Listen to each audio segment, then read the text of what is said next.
नमस्कार। India debate में आप सबका स्वागत है। मैं हूं आशुतोष पाठक। मित्रों, अरविंद केजरीवाल के बारे में आप सभी अब बहुत बड़े जानकार हो गए हैं। कुछ बहुत बताने की आवश्यकता नहीं है, क्योंकि जितना उनके बारे में बताऊंगा वो कम ही होगा। और मैं नहीं समझता हूं कि मुझसे कोई कम जानकार होगा अरविंद केजरीवाल के बारे में। जो नहीं भी जानते होंगे वो भी जानते हैं। मतलब जिनको ये लग रहा होगा कि उनके पास कोई सूचना नहीं है, बहुत सारे जो उनके समर्थक हैं अरविंद केजरीवाल के, वो ये मान करके उनका समर्थन करते हैं कि सारे लोग चोर ही हैं, सारे लोग धूर्त हैं, सारी पार्टियां धूर्त हैं, तो चलो यही धूर्त है, इसी को समर्थन कर देते हैं, इससे कुछ लाभ तो मिल रहा है। उनके समर्थक की श्रेणी में अब इसी वर्ग के लोग हैं जो हो सकता है कि मोदी से नफरत करते हो, जो हो सकता है कि राहुल से नफरत करते हो।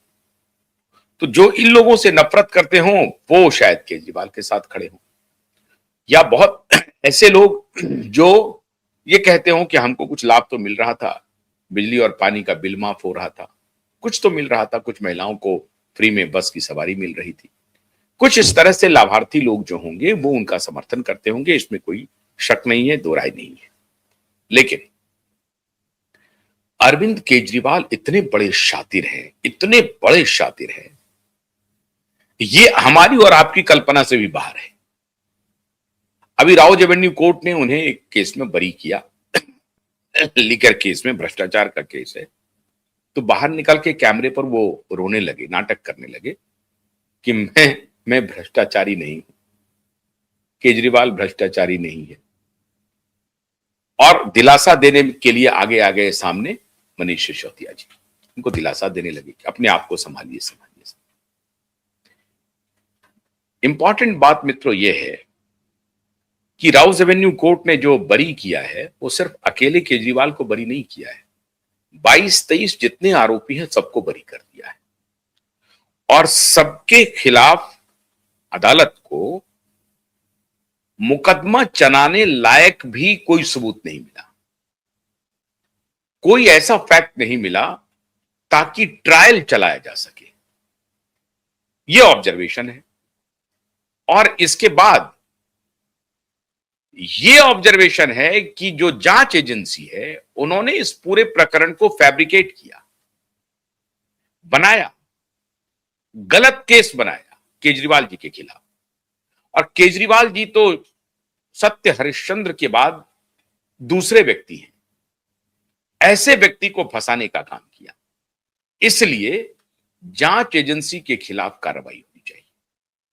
यह ऑब्जर्वेशन भी आ गया, ऑर्डर में आ गया, बल्कि ऑब्जर्वेशन क्यों नहीं, आप कोई मोरल, कोई ओरल ऑब्जर्वेशन नहीं है ये ऑब्जर्वेशन लिखित में है कि जांच एजेंसी ने जो फैब्रिकेट किया है, गलत तरीके से फंसाया है श्रीमान केजरीवाल जी को, इसके लिए जांच एजेंसी के अधिकारियों के खिलाफ कार्रवाई हो, उसकी तहकीकात हो कि उन्होंने किस इंटेंशन से, किस नियत से इनको फंसाया, किसके कहने पर फंसाया, इस फंसाने में क्या राज है छिपा हुआ, इसका इन्वेस्टिगेशन होना चाहिए। ये कोर्ट ऑर्डर में है, राव जेठमलानी के कोर्ट ऑर्डर में है। खैर, उसके बाद मामला आया supreme court, high court. High court में स्वर्ण कांता मिश्रा के बेंच में आया।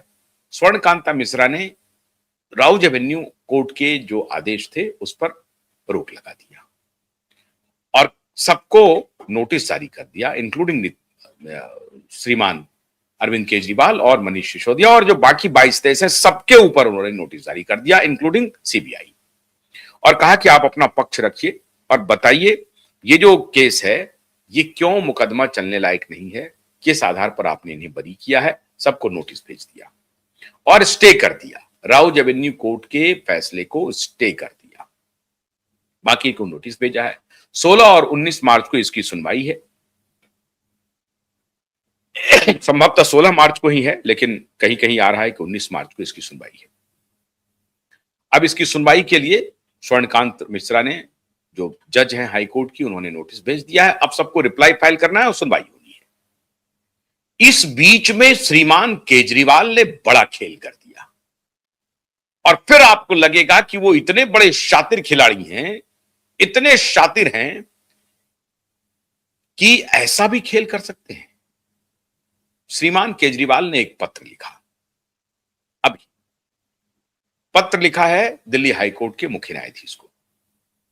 लिखा है कि आदरणीय मुख्य न्यायाधीश जी, मुझे जस्टिस स्वर्ण कांता मिश्रा के ऊपर भरोसा नहीं है। लबोलुआब यह है खत का मजमून में बता रहा हूं कि जस्टिस स्वर्ण कांता मिश्रा हमारे साथ न्याय नहीं कर पाएंगी और वो किसी चीज से मोटिवेटेड है। उनकी बेंच से हमारे मुकदमे को किसी और बेंच में ट्रांसफर कर दिया जाए। ये खत लिख दिया है उन्होंने सीजेआई दिल्ली हाईकोर्ट को। अब ये सीधा सीधा आरोप लगा दिया है कि जस्टिस स्वर्ण कांता मिश्रा हमें न्याय नहीं दे सकती है। इसका मतलब यह हुआ कि जस्टिस स्वर्ण कांता मिश्रा ने दो गलत काम किए। एक तो हमें न्याय नहीं दे रही है, ये गलत काम है, और दूसरा कि जो मुकदमा दर्ज हुआ था